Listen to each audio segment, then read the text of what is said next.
In this video, I want to answer the question, what is the Rational Unified Process? RUP.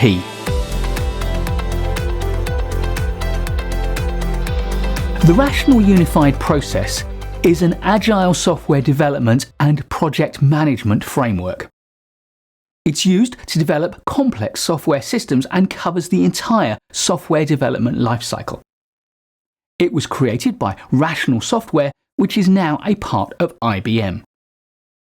RUP is the most widely used specific version of the generic Unified Software Development Process, or just Unified Process. The principles of the Rational Unified Process. Unified processes are iterative and incremental. Each iteration is a time-boxed cycle in which we develop a specific part of the software capability. At the end of each iteration, we have a working version of software that we can demonstrate to users and to customers, and that can then go on to be used by those users. RUP predates the Agile Manifesto, but we can see it as an Agile approach. Components can be adjusted, and the different stages of the cycle can be repeated until we have the software working in the way that we want it to. Like later Agile frameworks, RUP also places a strong emphasis on gathering and understanding the user's requirements. However, unlike later Agile frameworks, RUP also requires that we understand the final product before we start to plan and create it. This means that, in software terms, RUP takes an architecture-centric approach. That's to say, we create an overall design for the software before we start writing a single line of code. The intention here is that the final product will be well structured and therefore easy to maintain. The final principle of RUP is component-based development. This means building our software out of pre-existing components or modules, instead of creating those components or modules from scratch to meet the specific needs. This has the huge benefit of being quicker and also lower risk, because each of those components will already be pre-tested and validated to work. Therefore, we get more reliable code, faster development times, and lower risk. The Rational Unified Process Lifecycle. In the Rational Unified Process, the project lifecycle has 4 phases. I'm going to refer to them as Inception, Elaboration, Implementation, and Transition. But other labels are used by different organizations. For example, you might hear the Inception phase called Modeling, the Elaboration phase called Analysis and Design, the Implementation phase called Construction, and the Transition phase called Testing, or Testing and Deployment, or just Deployment. The processes that happen in each phase give us a structured approach to assigning responsibilities and tasks to your team. We can visualize the process with the time dimension running along the horizontal axis with its phases and cycles, iterations and milestones. On the vertical axis, we have the process dimension. This is where we find the activities, the artifacts, and the processes. The Rational Unified Process Phases. Let's look one at a time at the 4 phases of the Rational Unified Process. The first phase is the Inception phase, sometimes called Modeling. During the Inception phase, we determine what our project's goals are going to be, and we seek to align our stakeholders around that common set of goals. We also need to assess the project's viability and suitability, which will mean creating an outline business case. And for that, we need a requirements model, which will give us a sense of the project's scope. And finally, we might also develop a simple prototype of the user interface that we'll be creating. We also need to carry out an initial risk analysis to get a sense of what the big risks are that can affect our project. And all of this will feed into a business case that we can use to secure the funding we need for the project. And finally, in the Inception phase, we also develop a high-level plan which shows how we're going to structure our project. The Elaboration Phase, also known as the Analysis and Design Phase. During the Elaboration Phase, we analyse the design and the architecture of our solution in depth. We need to fully understand the end product that our users or customers need so that we can define the architecture around which we're going to build it. We also aim to mitigate any high risks to the project to make sure that we can start with confidence. We need to ensure that our team has a comprehensive understanding of the system that we're building and the way that we're planning to run the project. We need to elaborate and fully understand the details now of the user's requirements.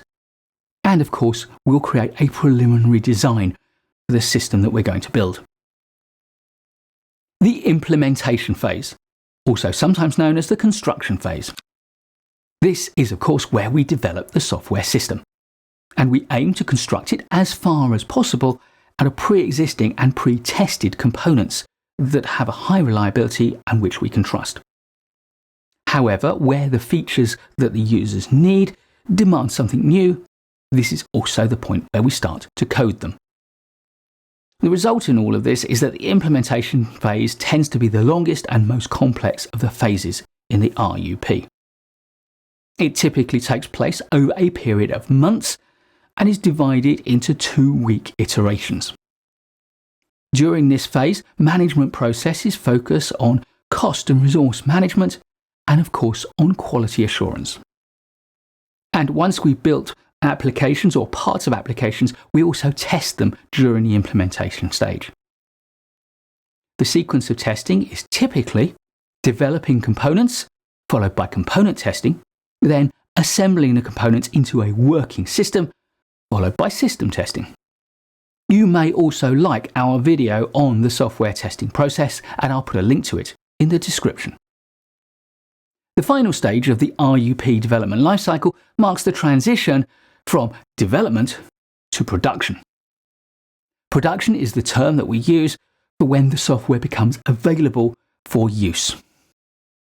The transition phase sees the final end-to-end testing of the software, dealing with any problems and defects you discover during that testing process, final user acceptance, and software release into production, where it becomes available to your customers or users. Of course, once the users start working with the system, more problems are bound to arise, and these may require changes to the system. As a result, of course, you'll need to be updating the product to take on board the feedback that you get from your users in the live environment. The RUP Process Dimension. Across the 4 phases of the RUP lifecycle are a number of processes or disciplines. Let's look at some of those. The first is business modeling. In the Rational Unified Process, we model the business and its processes to understand the system requirements so that we can design our software to match up to the organization's processes. Number 2, requirements. The user requirements describe what the system needs to do and how it must function.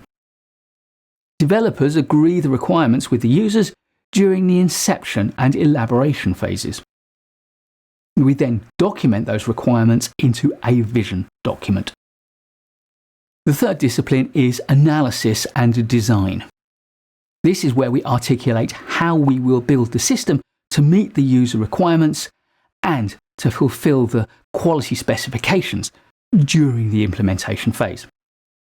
Here we create a model design that serves as a blueprint throughout the whole of the construction of the software system. The fourth discipline is implementation. This is the term that RUP gives for the construction of the software system. It happens mainly in the implementation phase, where the components are tested, assembled, and then tested as a coherent system. The fifth process is testing. The objective of testing is to ensure the proper integration of all of the components and the working of the full system. It's where we aim to uncover and then resolve any defects in the work that we've done. Crucially, testing doesn't only happen in some testing phase. We start testing during the implementation phase, and then final end-to-end and user acceptance testing happens during the transition stage. Throughout the RUP process, we're testing for reliability, functionality, application management, and system performance. The sixth of the processes is deployment. This is where we release the completed software system into production to make it available for the users to use. There are many things to do here that include things like packaging, distribution, installation, help and assistance, data migration, acceptance testing, and final user acceptance.